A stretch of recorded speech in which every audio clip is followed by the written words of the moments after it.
जय जय श्रीमन नारायण। मैं सीता श्रीनिवास। आज मैं आप सबको बताऊंगी कार्तिक मास महात्म्य कथा अध्याय 2 दूसरा अध्याय बताने वाली हूँ कार्तिक महात्म्य का। तो ध्यान से सुनिएगा।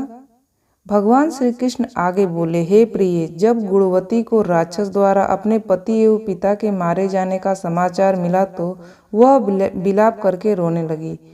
हे नाथ, हे पिता, मुझको त्याग कर तुम कहाँ चले गए? मैं अकेली स्त्री तुम्हारे बिना अब क्या करूं? अब मेरे भोजन, वस्त्र आदि की व्यवस्था कौन करेगा?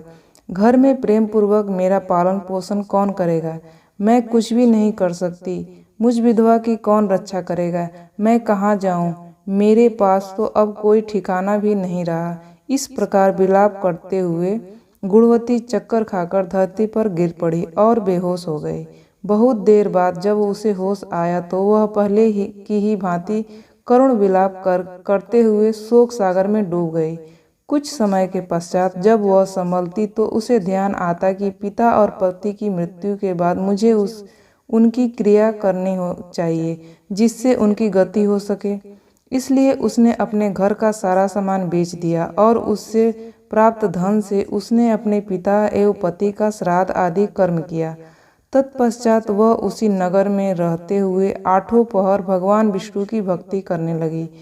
उसने मृत्यु पर्यंत तक नियम पूर्वक सभी एकादशियों का व्रत और कार्तिक महीने में उपवास एवं व्रत किए। हे प्रिय, एकादशी और कार्तिक व्रत मुझे बहुत ही प्रिय है।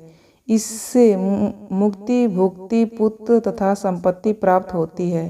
कार्तिक मास में जब तुला राशि पर सूर्य आता है तब ब्रह्म मुहूर्त में उठकर स्नान करने व व्रत व उपासना करने वाले मनुष्य मुझे बहुत प्रिय हैं, क्योंकि यदि उन्होंने पाप भी किए हों तो भी स्नान व व्रत के प्रभाव से उन्हें मोक्ष प्राप्त होता है। कार्तिक मास में स्नान, जागरण, दीपदान तथा तुलसी के पौधे की रक्षा करने वाले मनुष्य साक्षात भगवान विष्णु के समान होते हैं। कार्तिक मास में मंदिर में झाड़ू लगाने वाले, स्वास्तिक बनाने वाले तथा भगवान विष्णु की पूजा करने वाले मनुष्य जन्म मरण के चक्कर से छुटकारा पाते हैं।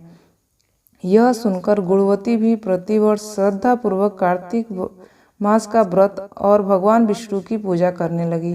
हे प्रिय, एक बार उसे ज्वर हो गया और वह बहुत कमजोर हो गई। फिर भी वह किसी प्रकार गंगा स्नान के लिए चली गई।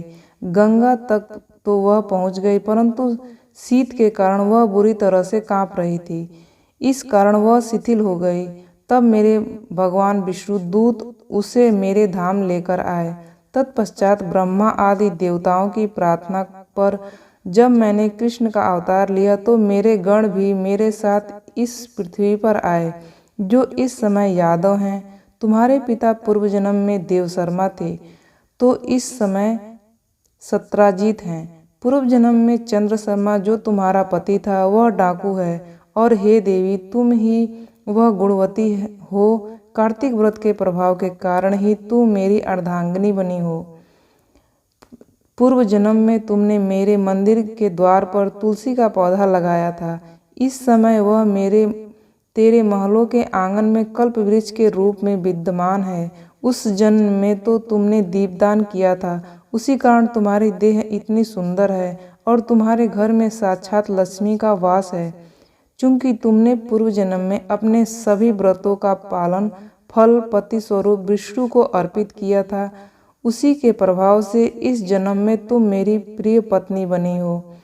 पूर्व जन्म में तुमने नियम पूर्वक जो कार्तिक मास का व्रत किया था, उसी के कारण मेरा और तुम्हारा कभी वियोग नहीं होगा।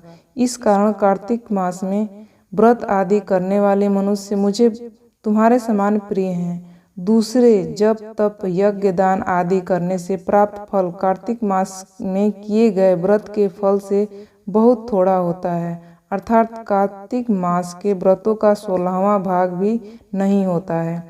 इस प्रकार सत्यभामा भगवान श्री कृष्ण के मुख से अपने पूर्व जन्म के पुण्य का प्रभाव सुनकर बहुत प्रसन्न हुई। अब कार्तिक महात्म्य का दूसरा अध्याय यहीं पे समाप्त होता है। ये जानकारी आपको कैसी लगी? इस तरह की जानकारियाँ पाने के लिए आप इस चैनल को सब्सक्राइब कर दीजिएगा। आपका दिन शुभ हो, आपका दिन मंगलमय हो। भगवान श्री कृष्ण आपसे प्रसन्न रहें।